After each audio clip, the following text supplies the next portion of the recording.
तमाम कोशिशों के बाद भी भ्रष्टाचार का घुन सिस्टम के बीच कहीं ना कहीं पनपता ही रहता है। नोएडा की एक बड़ी सोसाइटी के भीतर अवैध निर्माण का यह मामला तो एक उदाहरण भर है।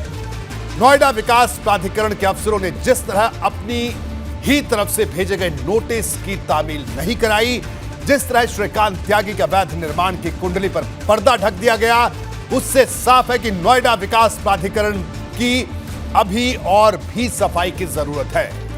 वैसे अफसरों की पहचान करने की जरूरत है जिन्होंने कानून का रखवाला होने की जगह अपराधी किस्म के लोगों का मोहरा बनना ज्यादा पसंद है। जब तक इनका हिसाब नहीं होता, ये बात सबको चुभती रहेगी।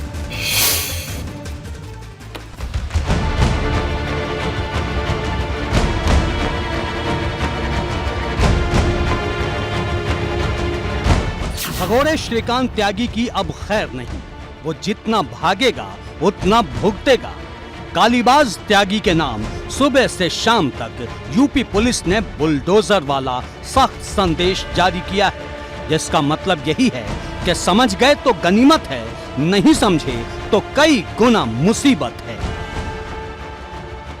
गौतम बुद्ध नगर के सेक्टर 93 में हुई दुर्भाग्यपूर्ण घटना, जिसमें कि श्रीकांत त्यागी द्वारा एक महिला के साथ दुर्व्यवहार किया जा रहा है, की घटना को शासन ने तथा डीजीपी यूपी ने बहुत गंभीरता से लिया है।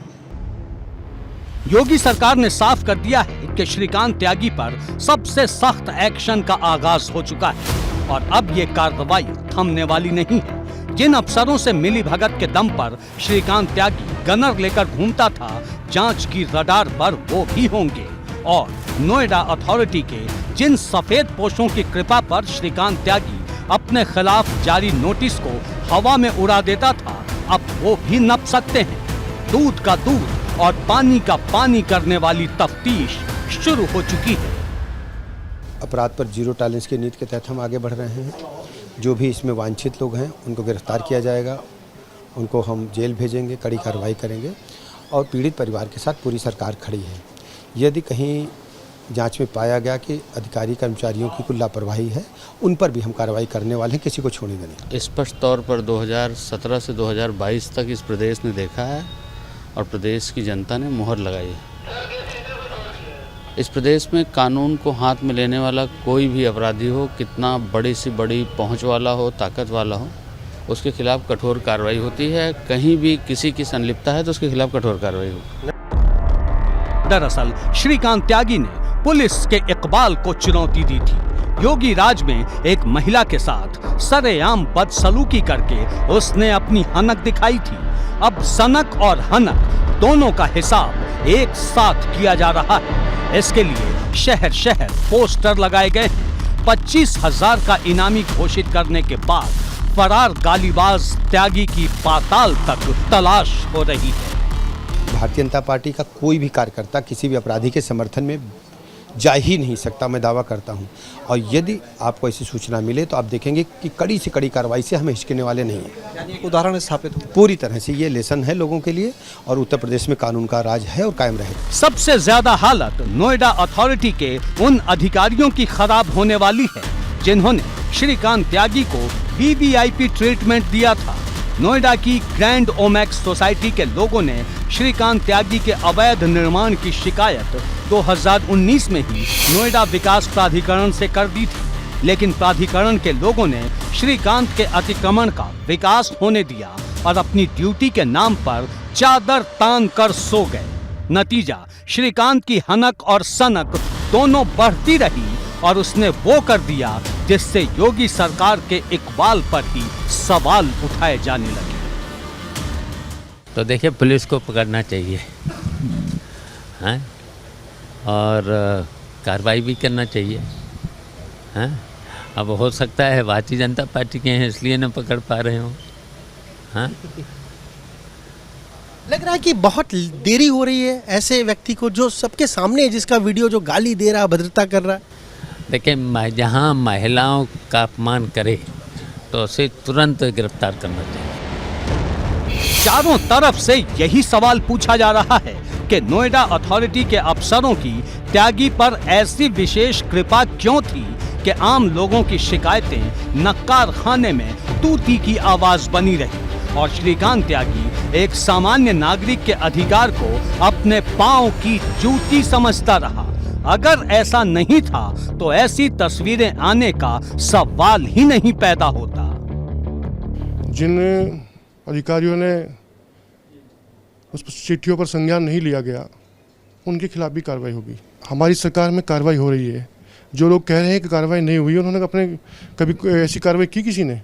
उत्तर प्रदेश के अंदर 2900 करोड़ रुपए की संपत्ति को जब्त करके बाबा का बुलडोजर चला है, कभी उनकी सरकारों में चला क्या? तो वो पहले अपने गिरबा में जाके तब आरोप लगाया। श्रीकांत त्यागी की कुंडली खुली तो सामने आया कि लखनऊ में भी वो विवादों में रहा है।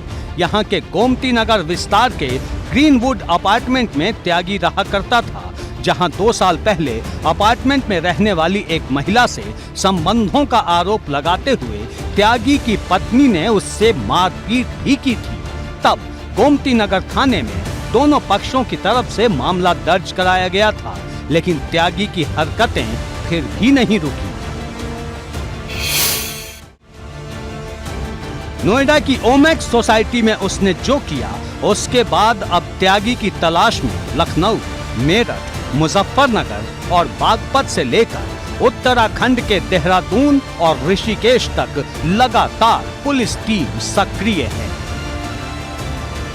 तथा नोएडा पुलिस ने मेन अभियुक्त पे इनाम भी घोषित किया है तथा कुछ नंबर भी दिए हैं जिस पे कि कोई भी गोपनीय सूचनाएं दे सकता है।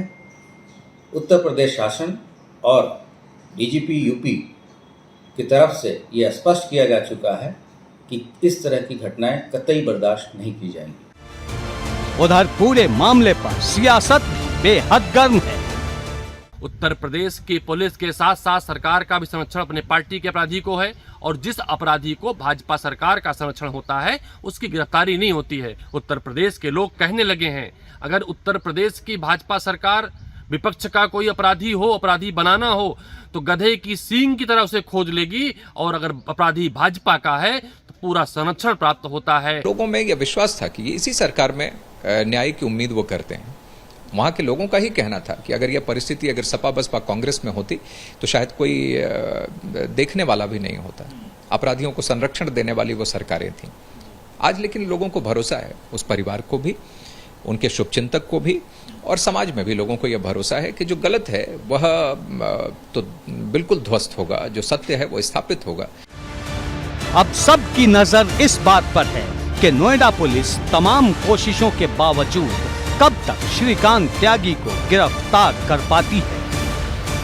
एबीपी गंगा के लिए ब्यूरो रिपोर्ट। आपने विस्तार से ये पूरी रिपोर्ट देखी, हर पक्ष को सुना।